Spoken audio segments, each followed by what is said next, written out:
Hi everyone, Aish with Handhelds. Today's video, we're going to be installing the latest version of GarlicOS, better buttons, and a bigger battery on the RG35XX. But before we get into that, don't forget to like and subscribe, and if you haven't done so already, go ahead and check out our socials. They're going to be linked down below. Now, let's get into the install.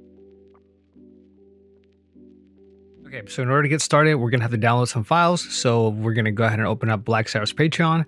We're going to scroll on down. It's going to be the most recent post, and it's called GarlicOS for the RG35XX. Here, we're going to have two links that we're going to download some files from. One's going to be the RG35XX copy paste on top of stock. That's the one that we use if you just want to take the files and put them on your stock SD card. But I would highly recommend using a brand new SD card and flashing the image. But for right now, because we're going to need them later on, we're going to download both of them. And before we move on, if you're able, go ahead and sign up for a month. It can be as little as $3 or up to $10. Whatever you can, is just to show a little bit of appreciation for all the work the Black Seraph put in. Okay, now we're going to move on to the next part, and that's getting our custom skins. So we're going to go to rg35xx.com. All of these are going to be linked down below, so don't worry about it. Here, you're going to find a couple pre-made skins that you're just going to be able to drag and drop into the appropriate file so you can change the theme on your RG35XX. And there's a few to pick from. I went with the retro arch theme just because I think it fits the purple aesthetic of my 35XX. So I'm going to download that one. All you got to do is click Descarga Ahora. That means download now. Download the file and you're done here. Okay, so the last thing we have to download is FAT32 formatter. We're gonna need that one for SD card. If not, our RG35XX is not gonna read it. So like I said, everything's gonna be linked down below. Just go to those sites, download the tools you need. The next step is gonna be extracting the SD card image. You can either use 7-zip or WinRAR. I always use WinRAR just because it's the one I'm used to. So just go ahead and extract it, give it a couple seconds. All right, so now that it's done, we're gonna have two files. One is going to be our garlic image, and the other one's gonna be the README text. Just keep those around because they can be pretty handy in case you get stuck in anything or you want to add some other things like the boot logo and all of that. Okay, so now we have to format our SD card. So go ahead and open the tool we downloaded. Okay, now we have this opened up. We're gonna select our SD card and we're gonna just make sure it's the right one, 62 gigabytes. Quick format, start. It's only going to take a couple seconds and that's it. Go ahead and close that. Go check on our disk manager and here we go. FAT32 SD card is ready to use. So now you're not going to have that problem where you do all the steps, throw it into your 35XX and it just doesn't work. So because it has to be in FAT32. So that's all we have to do. Okay, now we can go to something like Velena Etcher. And this is what we're going to be using to flash that image onto the SD card. So we're going to go flash from file, and it's going to be this one right here, garlic. We're going to select our target right here, 62 gigabytes, select. Okay, so once that's done flashing, it's going to validate the flash, and then it's going to eject the SD card. So you're going to have to take that out and pop it back in. Now, when you do that, you're going to get a whole bunch of pop-ups. Just go ahead and cancel those. Don't format anything. Okay, so now after closing all of that, we're going to be left with these two windows, and we do have to fix one thing before we move on and add our ROMs and BIOS and all of that. And that is that we want to be able to use all this space, those 54 gigabytes, to actually put games in there. So there's a couple ways to do this. One of the easiest ways to do it is just to delete this volume and make a new one. But before we do that, we are going to need these folders. Now you can either just cut these, copy paste them on your desktop and just erase everything, or you can use the ROMs folder from the other zip file we downloaded earlier, which is going to have them in there. So since I have those, I'm just going to get rid of these. And now that's going to be empty. I'm going to go ahead and close that. We're going to go back to disk management and we're just going to delete this one, the 3.16 gigabyte volume. Yes. Okay, that's gone. We're going to create a new volume. Okay, so now we have a new volume with 57 gigabytes of usable space, but it's not in FAT32 anymore. So what we have to do is go ahead and just format this again to FAT32 and we're going to be able to use it. So we're going to go, so it's going to be select already, volume I, new volume I, that's the one we want to use. Click start and that's it. There we go. So now it's new volume I, FAT32, it's ready to go. We can close this, we're not going to be using that anymore. So now we're going to go over to our ROMs folder that remember we got this one from the copy paste zip files that we got from the Patreon page. So now we're going to take these folders, throw them in here, wait for them to transfer, and that's it. Okay, so now we have our files where they need to be. Everything's the right size. We have all the space we need for all our ROMs. One thing I like to do is just rename these. So the one that says modules, I'm going to go ahead and rename to MISC.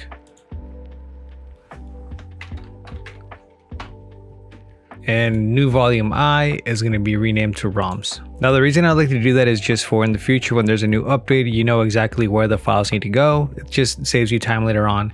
Now if you were going to use a 2 SD card setup, all you would do now is take your BIOS and ROMs folders and take them out of there, and you're going to put them in a separate SD card that's formatted to FAT32 just like we did this one, but you're not going to flash anything on them. You're just going to drop those in there and that's it. That's the one you would insert in the second slot, and that's the one where all your ROMs would go. Now, as far as the BIOS and ROMs, unfortunately, I can't help you with those. You're going to have to look around for them and see where you can get them from. Ideally, you would be getting them from your consoles and from your backups, but that's a whole different conversation that we're not really going to get into right now. As far as the SD card and everything's concerned, once you have your games in there, you're good to go. You can start playing right away. But if you do want to add that theme that we downloaded earlier, you can go to Custom Firmware, CFW, and there's going to be a skin folder. Now, the one we downloaded, the RetroArch theme, once extracted, you're going to get these two folders. The RetroArch theme is the one we want. So we're going to take that one, open it up, and you're going to see one called Skin. Now, if you want to keep the stock skin, if you ever want to go back to it, you can just go ahead and copy this and copy it onto your desktop. That way, if you ever want to go back to it, it's right there. Since we want to use the new one, we're going to grab this, drop it in there, and we're going to replace the file and destination. And that's it. Once that's done, the new theme is going to be working. You can have all your ROMs, all your BIOS, everything's going to be good to go. And now we're going to move on to the other mods we're going to be doing and a little bit of the setup. All right, with all that done, next thing we're going to do is actually go ahead and get into the hardware mods. So our better buttons and our battery. Okay, so the first thing we're installing is going to be the better buttons, and these are made with the same person that makes the 353V and Miyu Mini buttons, so you know the quality is going to be great, and they're going to be linked down below. And while we're at it, we're going to be adding a bigger battery. Now this is a 3200 milliamp battery from a 353V, so I'm only going to be using this one just to show that you can use a bigger battery, but I'm going to be linking below a 2800 milliamp battery that you can add to it to basically just get better battery life. Obviously these are optional things, just if we're going to be making the best version of the 35XX, we might as well add all these things. So let's get to it. So to be able to get into it, we're going to need a screwdriver with a Phillips head, a hex head, and we're also going to need a pick or anything you can use to kind of wedge the clips off the back. So with my unit, I've been experimenting with it a lot, so there's already been some damage to it. I cracked the screen, which you're going to see here in a little bit. It's not too bad, but it is noticeable, as well as damage some of the clips back here. So once we get into it, I'll show you all of this, and this is why I wanted to make this video, because I think I finally figured out a way to get these off without it being an issue, but we'll get back into that. Let's, for right now, take the back off. So we have 6 screws on the back. All right, now all the screws are off, and you want to be very careful with these because unfortunately the plastic strips pretty easy. This one is actually already stripped, so it's like not going to come out. It's just going to slide right out whenever I pop it off. So keep that in mind. If you're doing this, take your time with it. Be gentle with the screws because this plastic is very fragile, and unfortunately it breaks pretty easy. There we go. So we just pop that off. We're going to pull it apart a little bit. Pop those off, and there we go. We're in here now. Disconnect the battery, and there we go. This side we can set aside. Now I'm not taking the SD card out just because there's really no reason right now, and I don't want to lose it, so I'll just leave it there for now. Okay, so for now we just need this back part. Next up, we're going to take our Phillips head, and we're going to take these 2 clips off.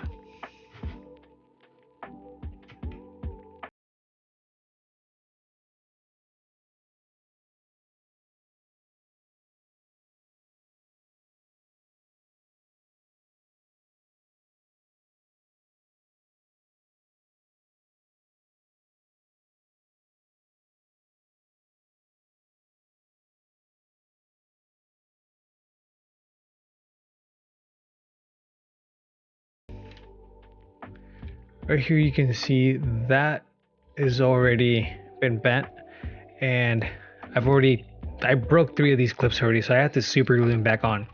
Now the reason these break pretty easy is because normally what you would try to do to get those out is grab this and pull it out this way. Let's see if I can get a better angle here. Pull it out like that, but there's not a lot of space here. So when you're doing that, you're actually pushing against this bottom clip, and that's why it keeps breaking. Okay, now in order to prevent that, what we're going to be doing is pushing this bottom part in all the way, and we're going to take something and clip it up. Now I'm going to use these right here, but anything that'll fit in there, just go ahead and pop it up. We're going to, again, push the bottom part in, grab this,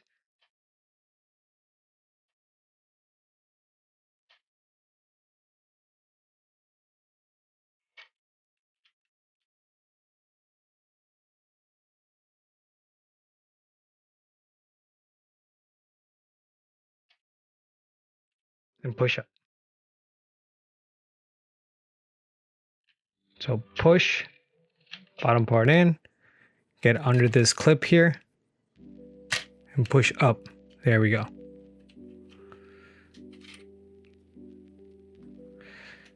Same thing here. This is the one I actually broke the most. So push. And there we go.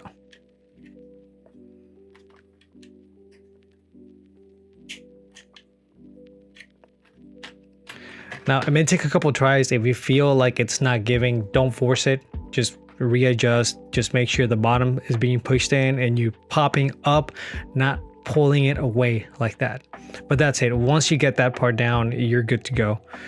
If you do break these, there's a couple things you can do. One is try and do what I did. It's kind of a mess here because, like I said, I was playing around with this thing a lot. Is just add a little bit of super glue right there and push it back down and you'll be fine. If you do snap these, just use some double-sided tape, or if you have to, use some duct tape across the top and it'll hold them in there. It's not gonna look great, but you know, it's better than not having buttons.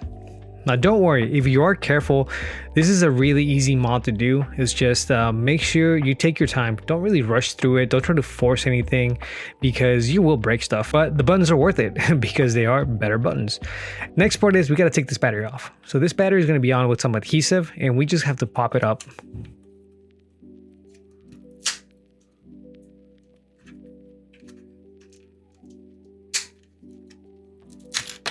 There we go. It should come out now. And there we go. It's out.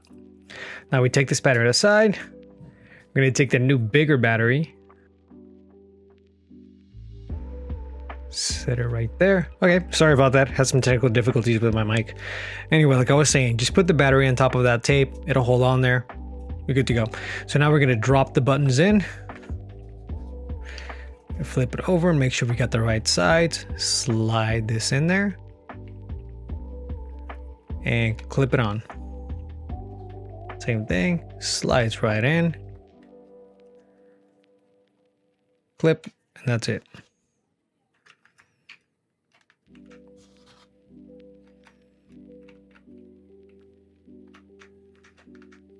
All right, so now we have those buttons in. Let's take a look, make sure we got it the right way, and we got to put everything back together.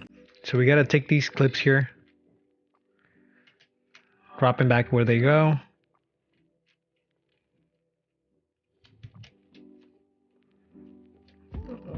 There we go.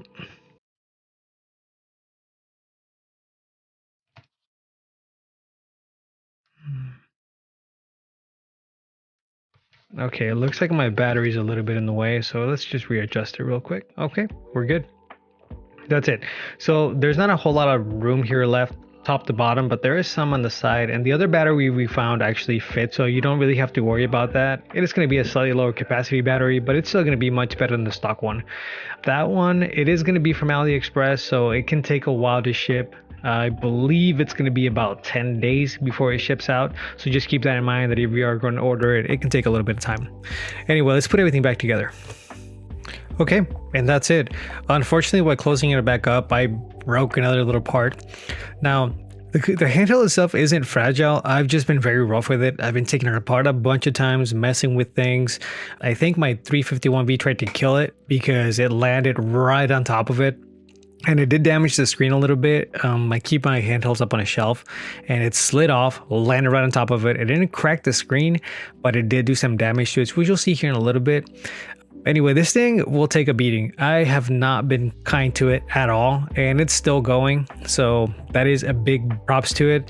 Now, the battery that I put on there isn't going to be the best fit, as you can see right here, just because I did put a pretty big battery in there. I even experimented with a 4,000 milliamp battery, and yes, it does turn on, but it doesn't fit. The one that we're going to have linked below will fit. It's a smaller battery, so if you do want to do that upgrade, you can go ahead and pick that one up. I'm just using this one for the purposes of showing like, hey, bigger batteries do work, and because I like doing stuff like this.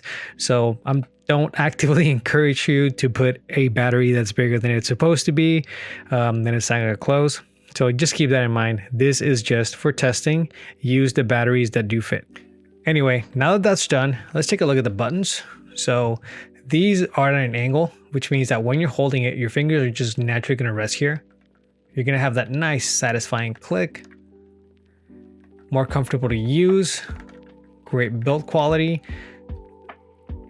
They sit right there.